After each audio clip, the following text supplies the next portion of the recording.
All right, it took a week and a lot of hard work. We got the sawmill up and running and we're making our first pass, and I went ahead and stopped. Dad told me to stop so we could film it. We started out and we realized that we were gonna skim the top, so we backed off and dropped it down to 9 inches off the bed. We were at 10, I think. And Mom's over here watching.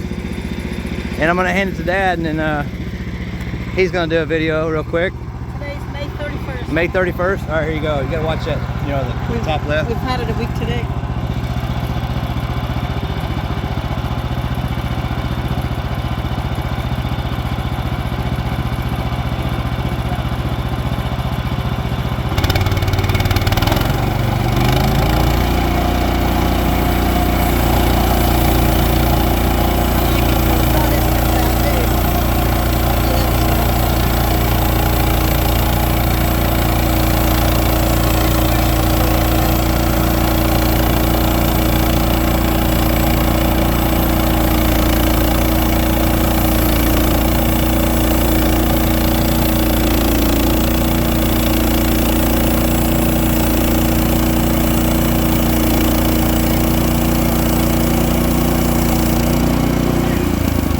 First log he cut, we didn't get it down far enough.